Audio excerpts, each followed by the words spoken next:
Welcome, Ruta and Emma, to Marketing Unlocked. I am so happy and excited to have you here. I want to kick us straight off and ask, what is it that you two do to get paid today? Like literally today? Because I'm not getting paid today. Well, maybe like just in a general sense. Absolutely. So I am a consultant, so I'm a fractional CMO, but also I have other little side business interest things. And obviously I do Blame It on Marketing with Emma, which is a podcast and a community. So if anyone wants to sponsor us, we're here for it. But yeah, that's what I do to make money. And I'm very similar to Ruta. So also kind of your fractional director of marketing, CMO type person, but also Advocitude we have a fractional marketing team element to what we do. So if people need anything from content writers, graphic designers, all of that jazz, we've got loads of lovely, awesome freelancers that we can bring on board for the party. And obviously Blame It on Marketing, and we will take your money if you want to sponsor us so we can get paid today. That'd be nice. Very much. Yeah. I love that. Don't tell Gina. Gina will start getting ideas. Can I ask, like, what it was that made you start Blame It on Marketing? How did you two come together? I'm going to ask that question again because of Slinks. I'm sorry. Oh, she wants to know. She wants to be in the podcast. I'm sorry, guys. Good. I'll start again. But can I ask what it was that brought you two together to start Blame It on Marketing? Should I go for this one? I feel like we both tell the story slightly differently. So Emma and I used to work together in-house, and then we both ended up being consultants after that. And we just found ourselves basically voice noting each other on our WhatsApps, being like, oh my God, this and this happened. Can you believe it? Blah, blah, blah. And it's like always worketing, marketing and worketing. Wow. It's always marketing stuff that was happening. So we were like, okay, come on, we're consultants now. We can actually talk about this stuff and like air the laundry of all the crazy shit that people say to marketers and expect from marketers. And that's literally how it came about. And it's called Blame It on Marketing, which should give you a very good idea of the kind of stuff we talk about. And I feel like because you said you explain it differently to Emma, I do kind of want to know Emma's side of the story as well. What's the origin story? My extra bit of the origin story is about us going to the pub a lot. So it's not really it's not that different, just us, talking about marketing stuff over a lot of gin and tonics and getting really riled up a lot. And also the fact that we've got a lot of friends who work in marketing. Obviously, by nature of being marketing folk, we attract a lot of other marketers to us. And so, we hear a lot about the pain that they've had. And yeah, lots of conversations basically about stupid shit that we've all been blamed for. That's either led us to, find new jobs or go freelance, all those sorts of things. There's a lot of pain in the marketing community. And so we hope Blame It on Marketing alleviates some of that in some ways. And actually someone this morning asked us if we get any messages about it. And we do. We get lots of messages all the time from lovely people who are like, thanks so much for talking about this, guys. And that is really nice for us. We love it. Yeah, I love that. I sometimes feel like when you're in role or in a business, you can't really air the laundry or share that you're going through this pain. So having like the community where you can talk to people about it is amazing. What was it that got you into marketing originally? Like, how did you even land there? Like, some people, know exactly what they want to do when they were growing up. Did you know you wanted to end up in marketing? In B2B SaaS marketing, yes. That is exactly what I wanted to do as a child. No, I have an economics degree. I used to create a lot of content as a teen. That was very much into my YouTube life. So maybe that's my like slight marketing edge.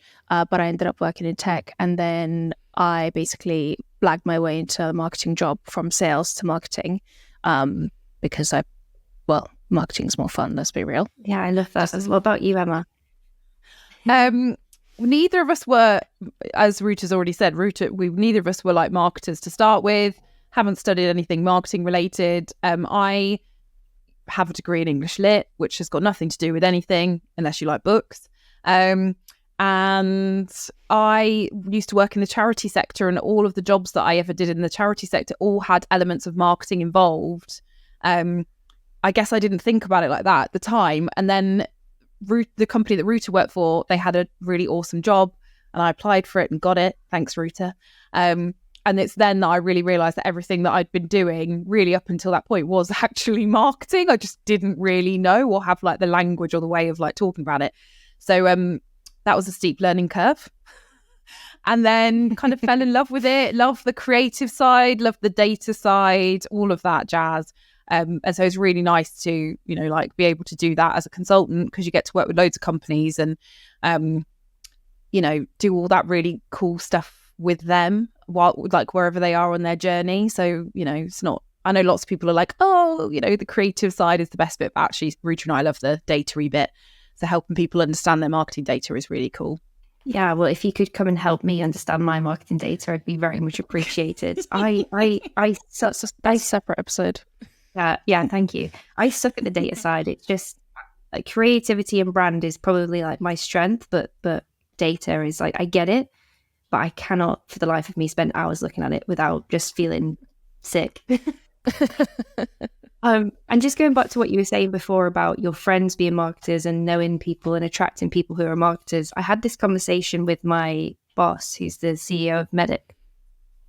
And we were talking about what would happen if I got married to a marketer. And we were talking about how marketers attract marketers. And we said that even like the menu would have like a CTA on it, because marketers planning a wedding together, like there's going to be some sort of QR code, CTA, like it's just going to be a full thing. So I have decided that I cannot marry a marketer. I actually have this dating rule as a single woman that, and this is really awful to admit, but I don't care, that if I see someone on their profile has that they're a marketing person, I swipe left on them. I'm like, sorry, can't date a marketer. Yeah. Just not going to go there, because I just don't want the arguments or the discussion. It's too much. Yeah. I totally relate to that. Like I've been on a couple of dating apps in the past, and if I see that they're like a marketing exec or marketing this or whatever, I'm just like, I don't know why, but I find it a bit of an ick. Also, imagine if they say something stupid, you're just like, like, how do we handle this? You're like, 6 months into a relationship and it turns out that they really like, I don't know, hardcore lead gen or something. I don't know. Yeah. Whatever the out of fashion thing in marketing is. And you're just like, oof, this is not going to work out. Yeah, exactly. Imagine their like first message being like, SEO is dead. And I'd just be like, oh no. If your first message is anything is dead, we're out already. We could have a whole episode on dating marketers, I think. Dating Absolutely. marketing over that. We should probably find someone Yeah, who's actually dating a marketer to tell us if maybe it's okay. Yeah. Don't know. Don't want to ask any of my exes. I was about to say, it's going to make a horrible joke about, you could just, ring up anyone that we've dated and see what that's like. We could ask your boyfriend, Ruta, see what he thinks. Oh, yeah, get Joseph on. It's awful. He doesn't like it. He has a running joke of like, oh, just go work on some ads, babe. Just go put some Google ads up. And I'm just like, I don't even like that bit of marketing. Oh, gosh. That is bad. So in honor of your podcast, Blame It on Marketing, and the whole ethos behind it, I want to ask you, like, what is the biggest misconception or myth that you're finding in marketing, like, right now? What is something that just really, I don't know, boils your blood that people get wrong about marketing? There's some of the traditional stuff. Like, I still encounter a lot of people who are like, your job is lead gen. And it's like, no. Or they think that marketing is just the pretty pictures, the standard stuff that we have always been thought of as. And not always thought of as those kind of like revenue generating, growth generating, strategic thinkers, which we all are. And that is very frustrating, because it's kind of a bit like, especially Ruta and I have been doing this podcast for over a year now, and we still encounter people like that. And that is quite challenging and also tiring. Very tiring. Ruta and I are both at the point where we're like, come on, any more of these people, please? Why? Also, just like check out the podcast before you say crazy shit to us, because it's not gonna bode well. I very recently had a full-blown meltdown in front of many, many people when I got called support for sales, because well, the setup isn't even that, but I'm not going to get into more specifics because I don't want to incriminate myself. But yeah, I had a full blown big girl meltdown in front of many, many people about it. Yeah, I think that's worthy though, because I think if I was called support for sales, I'd be extremely offended. I feel like we need to work with sales. We need to have a partnership with sales, 100%. But we don't work for sales, and we're definitely not support for them. Like, we've got our own stuff going on as well. I always find like the LinkedIn gurus are really confused about what it is that marketing actually do. So I do find I try and hold back, but there are occasions, and Gina will back me up on this, there are occasions where I do get tempted and I fall into the trap of replying to these gurus, and they're saying, oh, marketing's only job is like this. And I'm like, you're so wrong. There's so much about what we do. Like, it's huge. So I feel like I'm talking to my people right now. Yeah, you can make marketing as big or as small of a role as you wish. Like, literally, you can touch every bit of the organization or generate leads. Like, whatever the setup is, marketing fits into it, basically. I guess, what would be your advice for somebody in role right now if they're being told that they are support for sales? What would you say to them? Run. No, don't do that. I think you need, if you feel that is not your role, as in if your role should have more to it than just creating collateral and generating leads, and that you're therefore sales is whipping boy or girl, then you need to have a conversation with whoever is in charge, whoever is the leadership, and you also need to have the data to back it up. The evidence is that marketing is so much more than that. Ruta and I are massive advocates for making sure you do have access to that stuff. If you don't have access to that stuff, you need to go and ask and get access to it. Is really important, because that is quite often that's the way that you show value for what you do.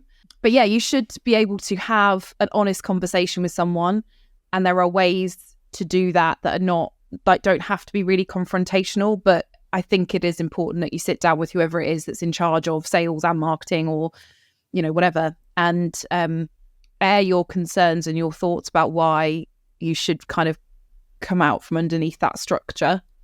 Yeah, and also be honest, like, maybe the numbers are pointing to the fact that you are kind of looking like support for sales, or maybe they're not, and maybe they're the opposite. Maybe you have a revenue target and you spend most of the budget, and this, you're still getting thought of as support for sales. So just be very cognizant of like what the reality is for you versus what it seems like for other people, and once you know what the difference there is, I think you can communicate and bridge the gap either way, basically.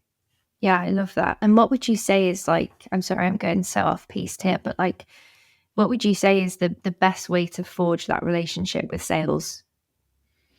Oh, this is a really hard one. Like, if I'm going to be like brutally honest, it will completely depend on whoever the leader in sales is.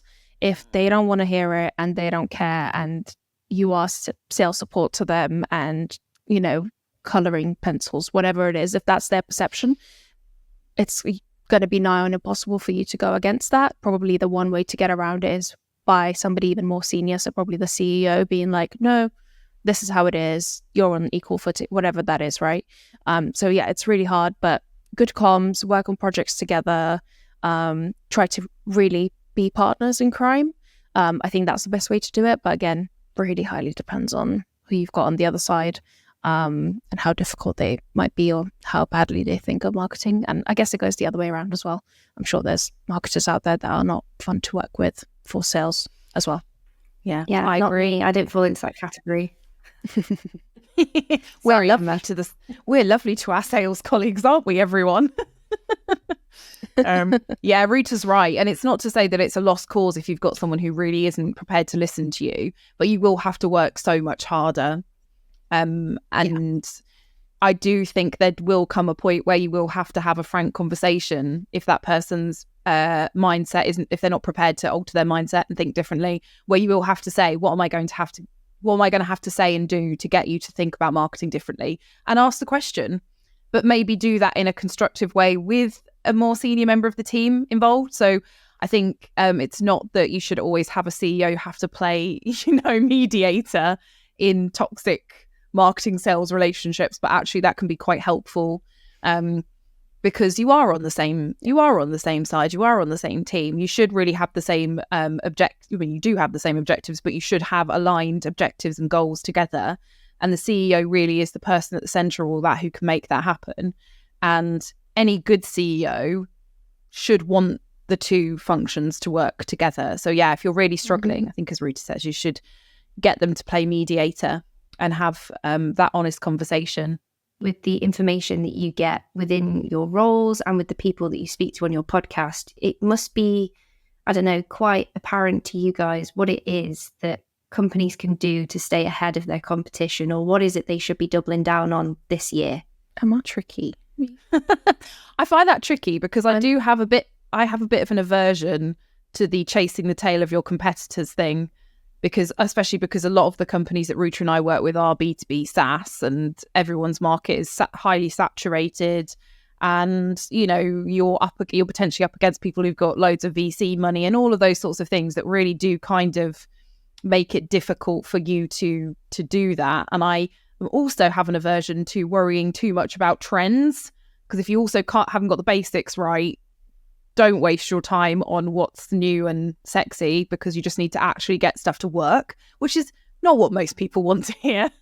But I think maybe that's what marketers should focus on, is if you think everything is working, what are the exciting things that your audience, and it has to be tailored to your audience, what are the things that they are doing and they are looking at that excite them? If you've got the foundations right, then you can start experimenting with some of that stuff. Ruta, what do you think? Yeah, I'm not sure if I can call this the future, but I would definitely like to see all marketers get to this point where essentially, because we work in typically companies that have high growth goals, I'm finding a lot of marketing functions that don't have the basics right, but not in a sense that things aren't working, but every time they need new demos, new leads, new revenue, they have to basically pelt at it 100% of the time. And once they get that, they have to do it again and again and again. So a place where I want to see marketing teams getting to is knowing what your normal mix is, being able to execute that in the background and keep that steady flow coming through, and then experiment and try new things on top. Because when you're having to redo everything, let's say every month or every campaign, it's really exhausting, and you don't have time to think about anything else outside of your normal remit, because if you're asking to double or to whatever, it becomes really, really hard. So having that evergreen base that keeps working, and obviously you keep an eye on it and you adjust it as you need to, is a fantastic place to be. And I still see a lot of teams that don't have that at all.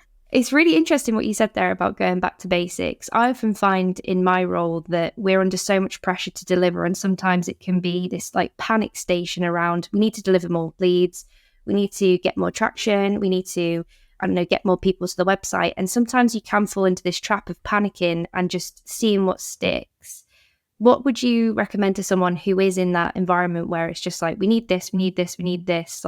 How can they just come back to basics? Take a breath. Do a little bit of investigation. I think so.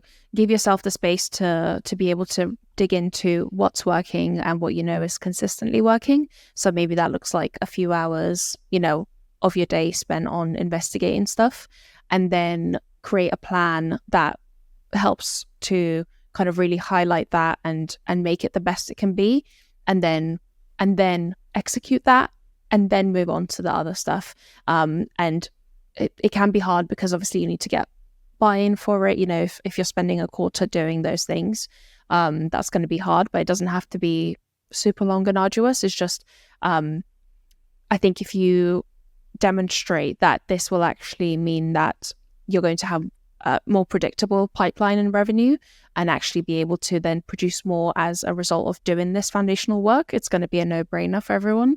But if you can't communicate it in that way, then it is just okay, yeah, why are you doing this stuff, right? Just go at it as you usually do. So I think take a breath, figure out what that needs to look like, and then be very good at communicating at why you're going to do that, because without that bit, it's going to be very hard to actually go away and do what you need to do. I think we talk about it, it's like kind of almost like naive optimism, where you want to pretend to everybody that it's all fine. Meanwhile, like, you know, we've all seen that meme of the dog sitting in the fire. Like, we're all just trying to pretend it's all fine. And that's really not helpful for anybody. It's also really not helpful for you, because you are going to be drowning. And I think that is the point where you do have to have, again, go back to the honest conversations with whoever is more senior, where you say, the reason I need to slow down and take a breath and to do some investigation is because I'm not sure this is working. And this is why I don't think it's working, but I want to test my hypothesis, and I want to be able to see that, and then I want to be able to fix it. If I don't fix it, the whole thing's going to burn down. So, you know, but I appreciate that you have to be working in a environment where, you know, you have some sort of psychological safety, where you feel like you can have those conversations. But I do also think that there is some ownership on you as a marketer to get yourself into a situation where you can talk to your peers and your senior leadership in that way. And if you kind of like go in with that mindset, or you're listening to this and going, oh my God, I wish I could do that, you will have to shift your own thinking first in order to encourage people around you to have some of those conversations. So yeah, you do have to be a little bit brave in order to do that, but you have got to stop, because, you know, we all know otherwise you end up with loads of wastage. You're spending loads of money on stuff that isn't working. You're just doing stuff for the sake of it. It's not a good situation to be in. And then, like you say, everybody's like, more, please. And you're like, no, I can't. So yeah, just be honest with, as our friend Timmy, we just recorded a podcast with our friend Timmy, who's a very good CRO, said you need to be introspective first. And I think that is very sound advice. Don't be super anxious and then not act on the introspection, but do think about it first. Yeah, I mean, I feel like I'm getting a free like marketing, counseling, therapy, I don't know, product session. So this is great from my point of view. And I think I feel like it definitely depends on the culture that in the business that you're in, because sometimes I've been there when you are really methodical, you've got your plan, you know what you want to achieve, you know where you want to spend your money. Sometimes people think, well, what are they doing? What are they doing? I'm not seeing them flapping. I'm not seeing them panicking. So clearly they're not doing anything, or clearly they're not doing as much as they could. And I think if I was ever in that situation again, ever in that business again, I would look to go somewhere else, because they clearly don't get marketing and don't get what it is that we do. So yeah, very, very good point. Thank you. Again, I really want to ask you this question, especially with the blame it on marketing topic. As a host of Blame It on Marketing, I'm sure you come across this all the time. I definitely do from a LinkedIn guru perspective. But is there an industry jargon or misconception in terms of, buzzword that really, I don't know, triggers you? I know what Ruta's is. What is it? I was actually thinking of which one to pick. Oh, TAM. Yeah. We're back. TAM. I don't even know what it is anymore. Target addressable market. Is that what it is? Total addressable market. See, I can't even talk about it anymore. It's a stupid number that doesn't mean anything, and everyone's TAM is basically the universe. But the other one that has been annoying me quite a lot lately is storytelling. I don't know if anyone's with me on this one, but just first of all, it's very 2012. But second of all, it's just like, you can't just say you're going to be storytelling or you're a storyteller and then like go work in a boring B2B business and then be a storyteller. Like that just doesn't work. There is no stories to tell. It is what it is, and if it's boring, that's okay.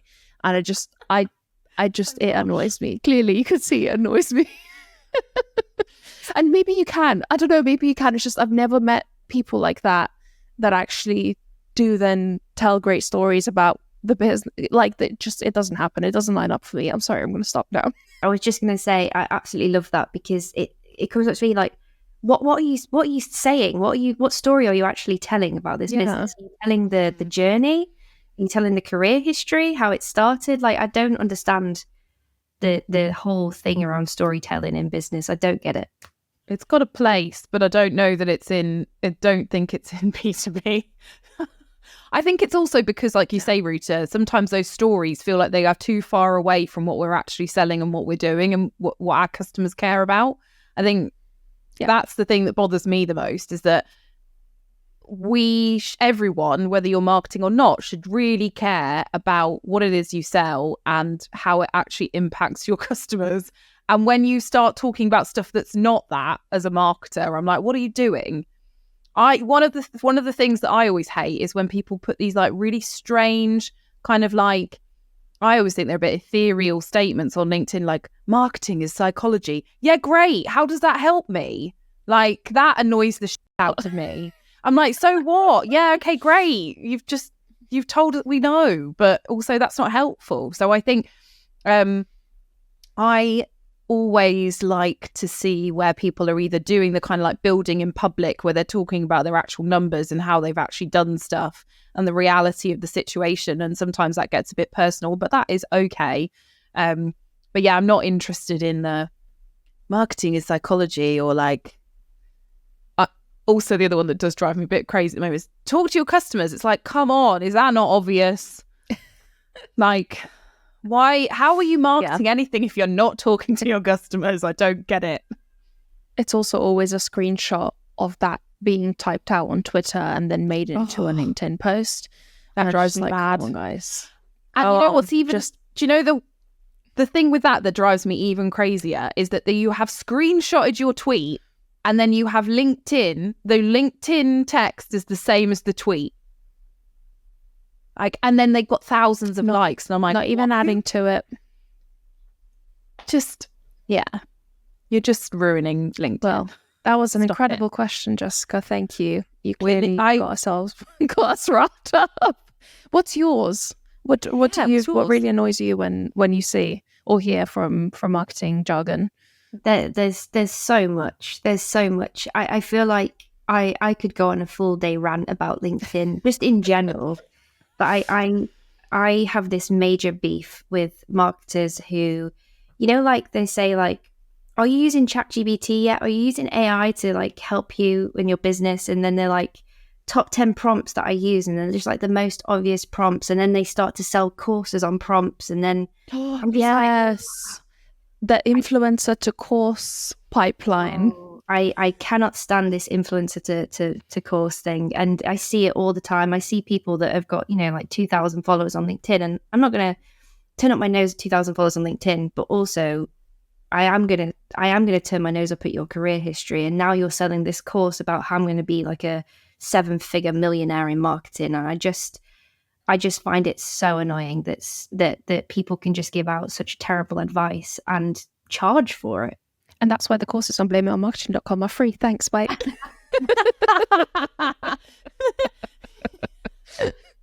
Love that. Got that up. Nice. No, we'll keep that in. I absolutely love that. I agree with you about TAM though. TAM really, I just don't even understand. Like, if it's the total addressable market, we don't really need to talk about it now because we've got a targeted market that they're going after. I don't understand. We have an ICP, guys. Yeah. Yes. Yeah. Awesome. The last question I want to ask you: what has been the most significant lesson for you guys throughout your career? Mine is honestly being able to have those difficult conversations, and also when I was a lot younger. I know it's hard to believe that I'm older than maybe you are, but I am. And I remember a lot of people saying things to me like, "You're too nice," and that's like a weakness, and that's not a weakness. It's actually a really good thing, because it means that even when you have to have those difficult conversations, you're doing it with kindness, which is really important. So I think, you know, when people say stuff to you like that in your career and you go away and you go, "Oh my God, am I too nice?